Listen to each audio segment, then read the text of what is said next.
Muy buenos días, señor cardenal, estimadas amigas y amigos todos.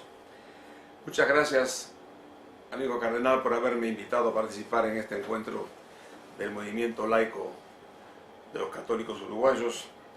Lamentablemente había querido estar con ustedes, como se lo prometí, pero algunos compromisos que tengo aquí en Madrid, particularmente en materia de docencia, me impidieron acercarme a Montevideo en esta ocasión. Por tanto, tenemos que depender de estos medios digitales, que no son lo mismo que estar en presencia de todos ustedes, pero lo voy a estar porque de alguna manera creo que nos permiten dialogar por este intermedio después de terminadas mis palabras. Me pidió usted que me refiriera a un tema central de gran complejidad, como es la fragmentación del mundo en que estamos viviendo. Ciertamente el mundo se encuentra en caminos de fragmentación, de confrontación, en los campos políticos, en los campos económicos, incluso en los campos militares. Y ciertamente que anticipar, prever o dar pautas de a dónde va todo este mundo es una tarea muy compleja e imposible. Yo creo que lo único que podemos hacer, quizá en estos momentos, es dar algunas ideas de por dónde van rumbeando las cosas y veremos cómo el futuro muestra si hay o no una sociedad capaz de aprender del pasado para no repetir los errores y no pagar los costos que significa hoy por hoy equivocarse en las opciones que tomen los países, como los países individualmente o en conjunto. Yo creo que hemos vivido un momento difícil en los últimos años. La crisis del año 2007-2008, crisis financiera, fue una crisis muy fuerte, muy violenta, que produjo una enorme destrucción de riqueza y fue provocada fundamentalmente por un sistema financiero voraz, un sistema financiero internacional. Me voy a referir un poco más tarde a este tema. Fue una crisis fundamentalmente que puso de manifiesto que la idea de que los mercados se autocontrolan no es así. Cuando hubo que salir de esta crisis financiera, y como decía, no hemos salido aún, se mostró el problema central, cómo realmente había que operar al Estado, y comenzaron los bancos centrales a tener una altísima participación para ayudar a salir de la crisis, pero así todo con grandes costos. Yo diría que ¿qué es lo que está produciendo hoy en el mundo? Bueno, tenemos un cambio de época, no una época de cambio, es un cambio de época, un cambio de era, como la que hubo a principios del siglo XIX con la revolución industrial, o los grandes temas políticos del siglo XX, o la crisis del año 29 que hizo sumir al mundo en una espantosa crisis económica que culminó con una crisis militar realmente dramática y que es una enorme lección que queda detrás nuestro. Yo creo que hoy por hoy nosotros tenemos que empezar por entender que estamos en un momento de cambio de época, y yo elegiría tres factores que impulsionan esos cambios. El primero ciertamente lo hace la tecnología, la innovación, la digitalización, ese fenómeno que está ocurriendo hoy, que por primera vez yo creo que en la historia de la humanidad la imaginación va detrás de la realidad. Las realidades nos sorprenden todos los días, nos obligan a cambiar la forma de producir, nos obligan a cambiar la forma de consumir, la forma de relacionarnos unos con nosotros, las relaciones humanas en su más profundo sentido del término. Entonces estamos en presencia de fenómenos de una enorme complejidad, de una nueva sociedad que tiene que aprender a vivir dentro de esos elementos que nos aporta la tecnología y la digitalización, y que nos van a dar otra nueva sociedad. Ya lo estamos viendo, los jóvenes son los verdaderos actores de este proceso. Cuando yo comparo el mundo de hoy con el que teníamos hace 50, 60 años cuando empecé a trabajar, pues es otra realidad a la cual hay que adaptarse y con la cual tenemos que convivir. Primer factor. Un segundo factor de impulsión de ese cambio de era lo trae esta gran transferencia de poder económico y político que está ocurriendo hoy desde el mundo occidental, el mundo noratlántico, hacia Asia.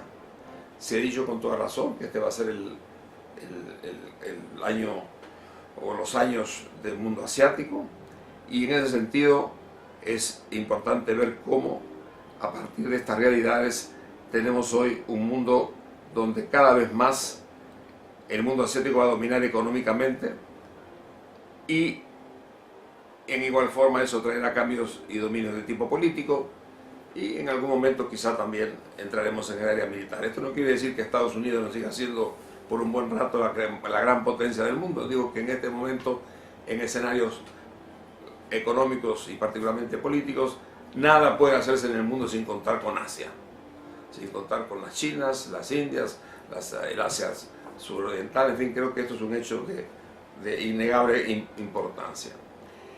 Y el tercer elemento de impulsión al cambio lo están dando estos factores geopolíticos que hay hoy en el mundo. Lo que nos muestra hoy la prensa todos los días, las grandes distancias que se abren hoy por razones religiosas, las confrontaciones raciales, los problemas de los nacionalismos, que están generando movimientos muy vigorosos y difíciles de organizar. Da la impresión, en cierta manera, que estamos en territorio donde no hay orden establecido y eso da lugar a grandes confrontaciones como las que estamos viviendo hoy en el Medio Oriente, en la frontera de Rusia con Europa o en el mundo del sur del mar de China, etc. Factores de impulsión. Junto con los factores de impulsión están los factores de fragmentación. La preocupación que tiene el título de estos comentarios es precisamente un mundo que se está fragmentando. Y hay muchas vías de fragmentación. Siempre, por supuesto, la primera vía lo da la gran desigualdades que hay hoy en el mundo. El mundo pudo salir al encuentro en cuanto a la reducción de la pobreza. Hay menos pobres en términos relativos hoy que los que había hace 30 o 40 años. Hemos ido ganando esa batalla. Pero sí hemos ido generando una sociedad profundamente injusta. Porque al mismo tiempo que disminuyeron los pobres, aumentó la distancia entre los de arriba y los de abajo. Y tenemos una sociedad que, como consecuencia de todo ello, está enojada. Es una, como ha dicho muy bien Stiglitz aquí hace pocas semanas, es una sociedad enojada y tienen razón de estar enojados por esa enorme distancia en los Estados Unidos, por ejemplo, el gran continente de la esperanza. Hoy una gran mayoría piensa que sus hijos van a vivir peor que lo que vivieron sus padres. Hecho, por supuesto, que por primera vez se ve en esa región de la esperanza que han sido siempre los Estados Unidos. Entonces tenemos una desigualdad creciente que nos lleva a tener que pensar que ese tema sí divide a las sociedades. Hoy se ha dicho muchas veces que América Latina no es una región pobre, es una región injusta, como ha dicho el presidente Cardoso en más de una oportunidad. Entonces lo primero es que no hemos sido capaces de administrar la tremenda concentración del ingreso que se da hoy en los países del mundo. El segundo elemento tiene que ver con un factor que crea muchas oportunidades, como es el mundo financiero. Ha sido un factor que ha significado la globalización en materia de acceso al crédito, en materia de inversión, en materia de financiamiento del comercio.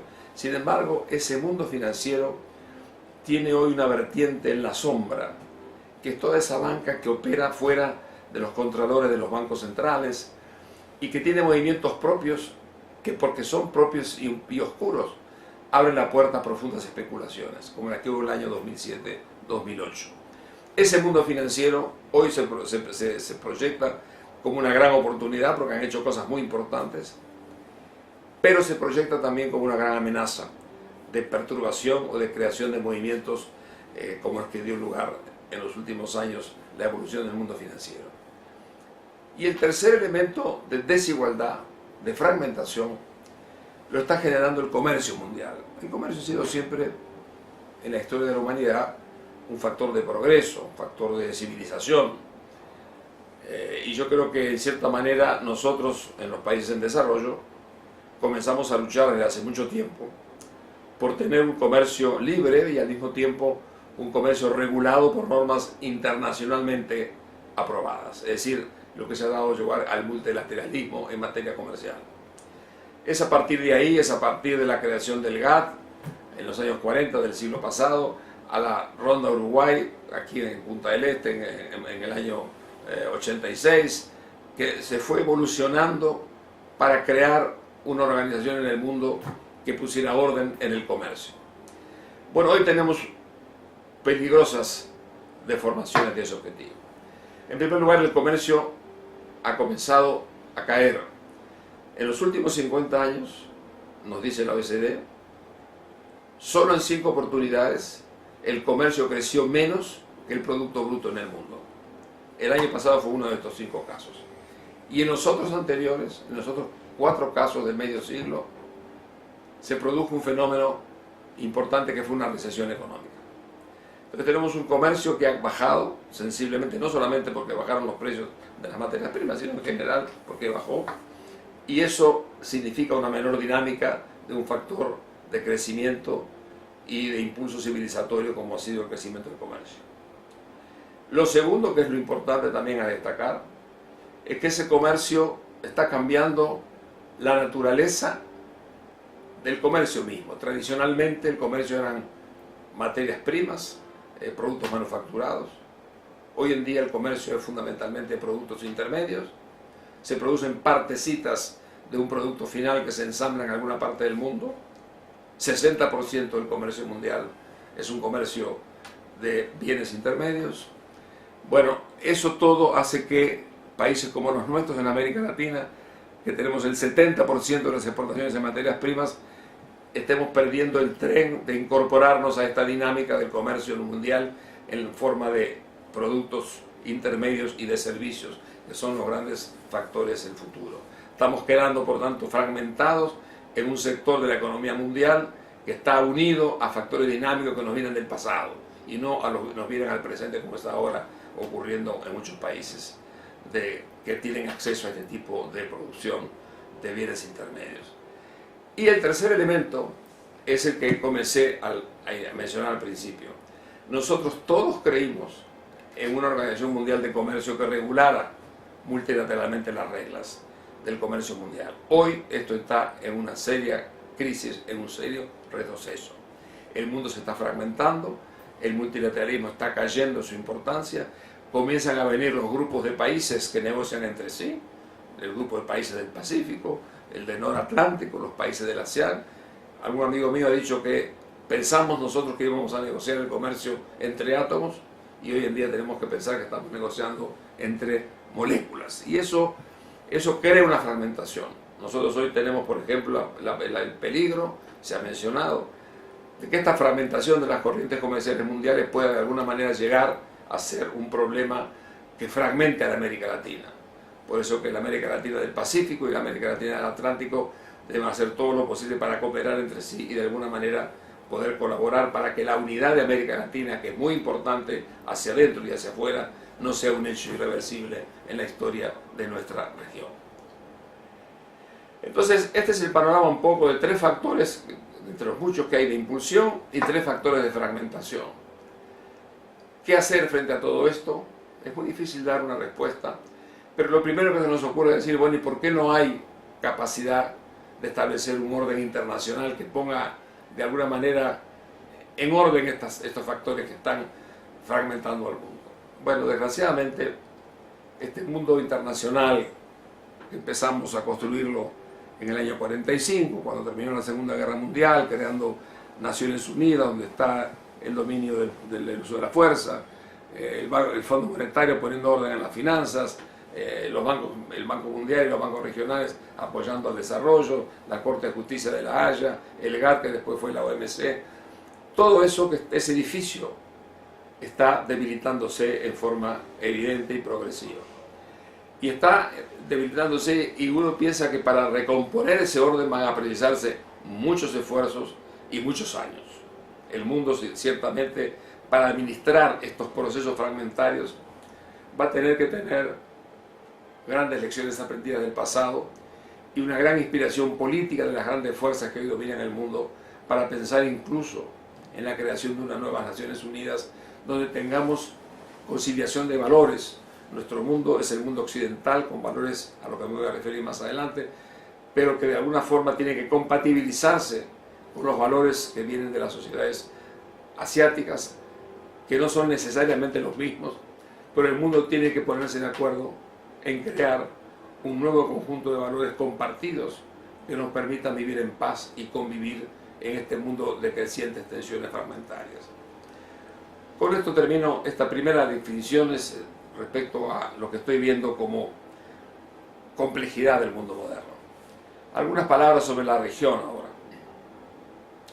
Bueno, América Latina, como ustedes saben, estamos en un continente, somos 600 millones de habitantes, 8% de la superficie mundial, 8-9% de la población mundial, una región bendita por la naturaleza, en agua, en recursos forestales, en problemas como los metales, los alimentos o los recursos energéticos. Es decir, ha sido una región que ha sido realmente muy beneficiada por la providencia en términos de recursos para poder vivir y progresar. Se han hecho muchas cosas en América Latina, pero hay dos áreas a los cuales dos temas a los cuales quisiera referirme en forma especial, porque están de cierta manera desafiados o incluso en crisis. El primero es el tema que tiene que ver con las estructuras sociopolíticas. En América Latina pasamos tiempos muy complejos, tiempos de explotación colonial, tiempos de explotación militar, tiempos vinculados con los grandes temas de la división provocada por los impulsos que nos venían de las determinaciones de los sectores privilegiados en la sociedad frente a los no privilegiados. Es decir, hemos tenido movimientos de todo tipo, movimientos subversivos. Afortunadamente, hace estos 20 o 30 años hemos tenido la vigencia de valores democráticos en la mayoría de nuestros países. Bueno, yo creo que esto ciertamente es un factor importante, que significó un avance significativo, pero esas democracias están comenzando a ver que por una parte hay una legitimidad, tienen una del poder democrático que lo está ejerciendo en este momento el hecho que la gente vota, pero tenemos que de alguna manera pensar que además de eso la democracia tiene que ser capaz de vencer los factores que fragmentan a nuestra sociedad. Y en ese sentido América Latina no muestra debilidades fuertes. Las democracias han mostrado debilidades porque no tienen instituciones suficientemente desarrolladas para sostenerse, para alcanzar un progreso sostenido, para hacer frente a la desigualdad. Y todo eso ha generado tensiones en el mundo democrático, lo estamos viendo hoy en algunos países de forma muy dramática y muy violenta. Yo creo que este tema del funcionamiento de las democracias está siendo hoy un capítulo importante, lo estamos viendo en algunos de nuestros países en la región, y ciertamente no es tema que pueda quedar confinado exclusivamente a la realidad del país, se proyecta al resto de América Latina, querámoslo o no. Junto con el tema de las debilidades de la democracia, tenemos el tema de las debilidades de la evolución económica. Altamente dependiente de materias primas, América Latina tuvo en los últimos años un periodo dorado, porque hemos tenido el impacto fundamental que nos dio la entrada de China al comercio mundial. Eso despertó el precio de las materias primas, trajo grandes recursos de los países, aumentamos las reservas, bajamos el endeudamiento y crecimos. Uruguay andaba entre 15 y 16 mil dólares per cápita, que es una cifra comparada con el pasado realmente muy importante. Yo creo que de todas maneras hoy el desafío central de América Latina es el que decía anteriormente, es orientar el crecimiento económico hacia nuevas fronteras que nos permitan realmente participar en las nuevas dinámicas del comercio mundial. Y en ese sentido hay muchas tareas pendientes en todos los países de América Latina, que yo voy a mencionar simplemente a vía puramente enunciativa. Primero, ciertamente, el recurso humano. El mundo del futuro en la región va a depender de la capacidad que podamos tener de crear recursos humanos capaces de administrar los complejos procesos de producción que tenemos hacia el futuro. En segundo lugar, tenemos necesidad, por tanto, de incidir en la productividad de la economía latinoamericana, que es muy baja. Es decir, la productividad de los factores de producción ha venido creciendo muy lentamente y eso es ciertamente un factor del lentecimiento del crecimiento global. Tenemos desafíos institucionales, es decir, un Estado que sepa ser capaz de administrar estos procesos es ciertamente uno de los grandes desafíos, y ahí yo creo que las lecciones que nos va dejando el pasado es que realmente se necesita un nuevo conjunto de instituciones meritocráticas, un Estado no clientelista, un Estado transparente, donde la corrupción que ha sido tan dramática en los últimos años desaparezca para ser realmente una anécdota y no simplemente una forma de vida como resultó ser en algunos de los países de la América Latina en los últimos años.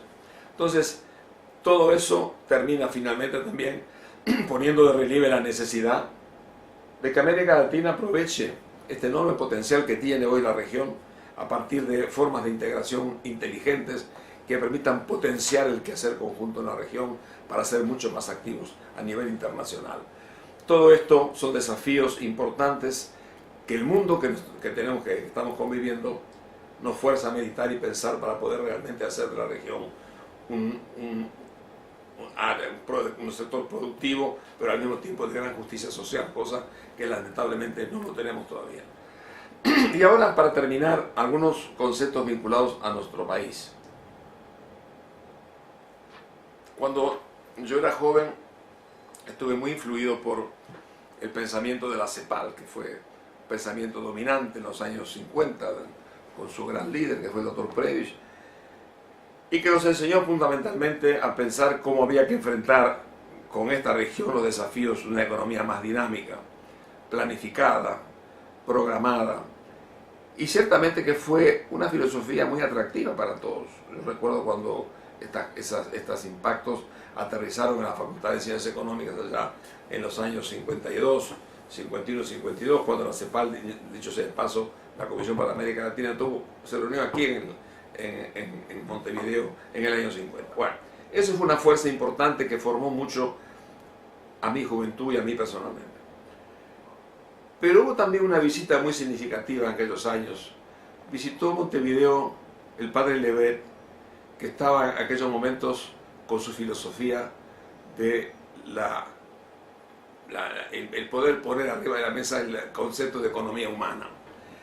Yo confieso que me impresionó mucho aquellas conferencias que dio aquí en Montevideo, y Juan Pablo Terra, maestro y querido amigo, me explicó mucho más en profundidad lo que estaba detrás de ese concepto de economía humana, una economía al servicio del hombre y de todos los hombres, como decía el padre Lebret, una economía al servicio del hombre y de todos los hombres en todas sus necesidades, no solamente las materiales, las espirituales, las culturales, las artísticas.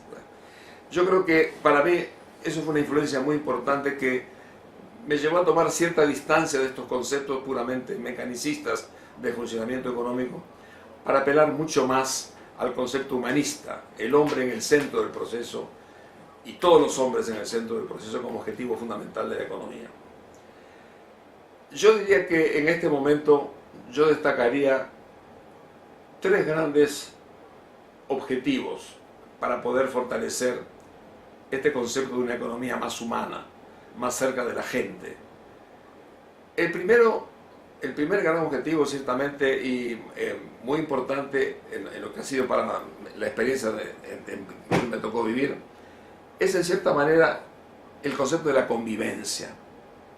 Es decir, aprender a convivir, un término que además en otras lenguas necesita más de para vocablo. Convivir no es living together, es convivir en el sentido de aceptar la diferencia del otro, no tolerar al otro, sino aceptar su diferencia, poder conversar y compartir, y en esa forma generar una sociedad mucho más madura, en donde no solamente la convivencia permita vivir en paz en la sociedad, sino además algo muy importante en la concepción de vivir en paz con la naturaleza. Dicho sea de paso, nosotros hemos tenido y hemos descubierto en los últimos años ciertos principios fundamentales de las comunidades originales de nuestra América, que hablaban del concepto del buen vivir o el de vivir en paz. Yo creo que todo esto forma parte de este ideal de convivencia. Vivir en paz con la sociedad y vivir en paz con la naturaleza. Yo creo que este quizás sea una primera gran reflexión sobre el momento que vive hoy nuestro país. Yo debo decir que nosotros somos en buena medida una pequeña excepción en América Latina. Lo somos porque de alguna forma hemos tenido un país donde ha prevalecido la paz, como en la región ha prevalecido la paz cuando uno compara con otras regiones del mundo. Europa ha llegado con 800 años de guerra a poder generar una Unión Europea que, dicho sea de paso, hoy sorprendentemente aparece siendo cuestionada por sectores de la sociedad y sectores políticos importantes que cuestionan la existencia de este gran milagro de la construcción de un continente viviendo en paz. Pero bueno, yo creo que para nosotros la convivencia con todo ha sido un valor importante en el Uruguay.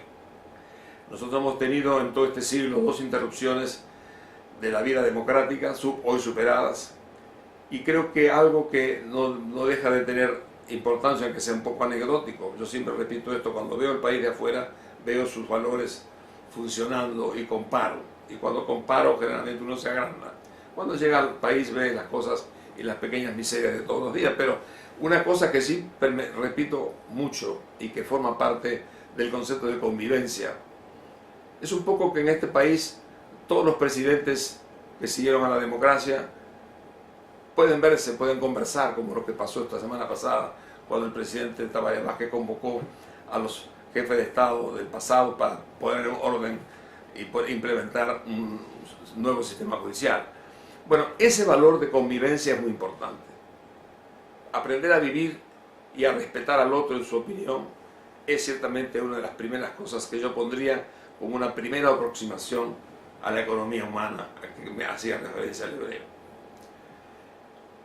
Un segundo elemento muy importante conjuntamente con eso es aprender a crecer, a desarrollarse. Desgraciadamente, nos guste o no, la única manera de salir al encuentro de muchas de las necesidades a las que hoy aspiran las sociedades latinoamericanas depende de la capacidad de crecimiento. Todo el siglo XX fue un siglo de búsqueda ansiosa de la forma de crecer. Si dependíamos más en el mercado, en las corrientes liberales, y dependíamos más del Estado, en las corrientes intervencionistas de corte marxista. Hoy por hoy yo creo que estamos llegando a un punto en donde el crecimiento es el fruto fundamentalmente de un mercado creativo, innovador, y un Estado que de alguna manera sea capaz de poner orden, evitar las especulaciones, evitar las injusticias y generar un poco un sistema regulador que acompañe a ese mercado. Y junto con estas dos cosas, el tema del diálogo permanente con la sociedad, que hoy por hoy se expresa, tiene opinión y participa bajo la forma de sociedad civil. Bueno, yo creo que aprender a crecer es importante. Y Le Bret decía una cosa que yo creo que vale la pena recordar, es que la acción comunitaria en conjunto crea nuevas formas de producción. Y yo estoy viendo hoy la aparición de estas formas de las llamadas economía colaborativa, que está surgiendo hoy en el mundo. Es un hecho para observar, porque quiere decir que la gente al agruparse es capaz de crear nuevas formas de producción, y esto yo creo que es un hecho que puede tener repercusiones muy importantes en la fórmula del crecimiento a futuro.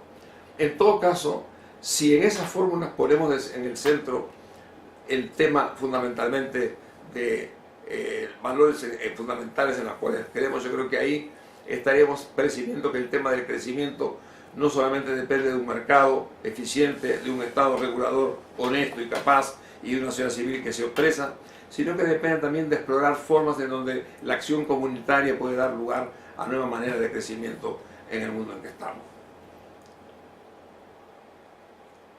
Y el tercer punto es el tema de los valores.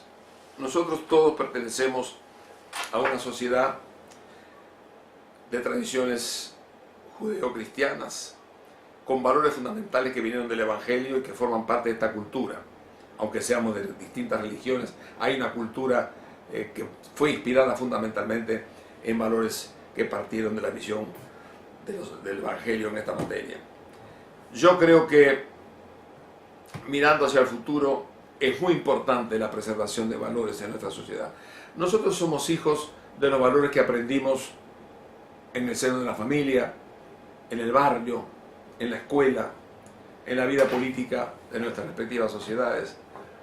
Y yo creo que es muy importante defender, promover y alimentar esos valores, cambiando con el mundo como está cambiando, pero sin perder de vista que es importante que la sociedad del futuro sea capaz de respetar ciertos valores como por ejemplo la solidaridad, la honradez, la honestidad, decir, la forma de poder defender la solidaridad es fundamental, es fundamental.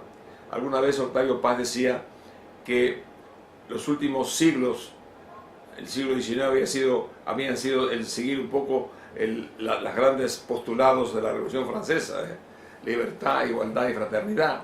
Después todo el siglo XIX fue la lucha por la libertad, la independencia.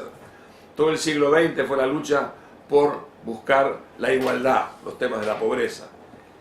Y el siglo XXI debería ser el signo de la fraternidad, que puesto en términos más simples sería el tema de la solidaridad. Yo creo que el tema de la solidaridad es muy importante como valor a preservar y a difundir.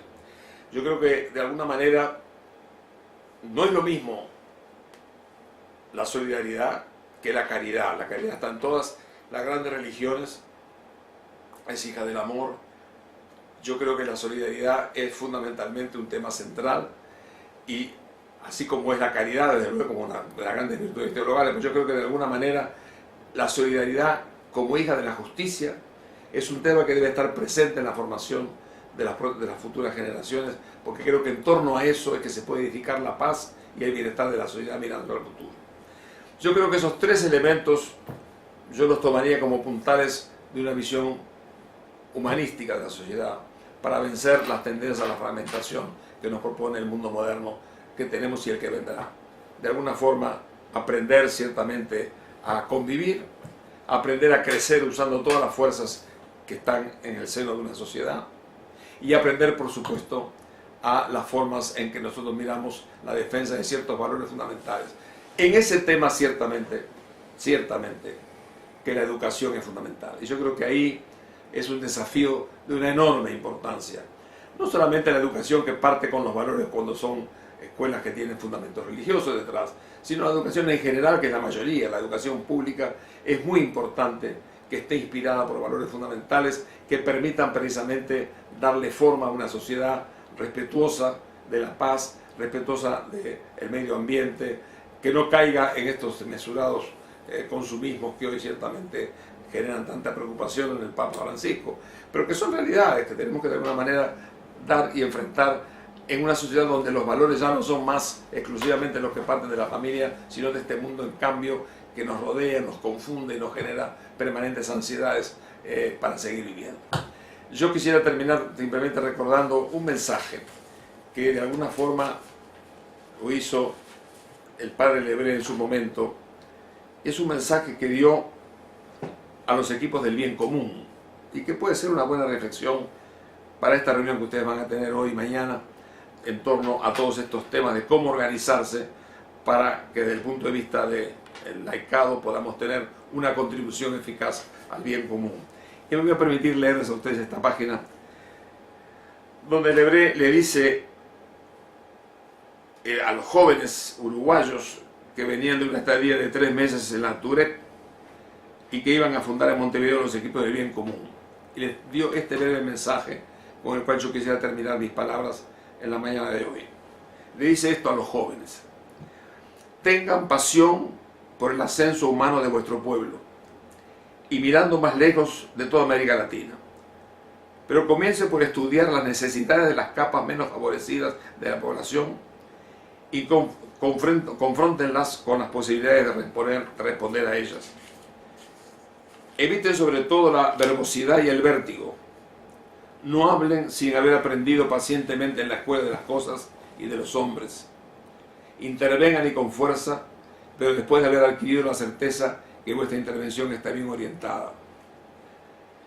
Tienen delante de vosotros una tarea magnífica si durante varios años se contentan con actuar en la base, esperando el momento de madurez para comprometerse en la cima.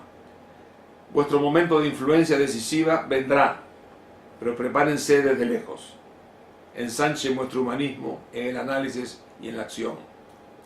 Sean desinteresados, amen verdaderamente al otro, a los otros y sobre todo a los más desvalidos. Ardan por la angustia mientras haya en vuestra nación capas de población privada de todo lo necesario bajo la forma que sea. Comprométanse resueltamente sin jamás retractarse. Que cuando alguno de ustedes se descorazone, el equipo sepa relanzarlo hacia adelante. Acepten con gusto la disciplina de equipo. La eficacia tiene este precio.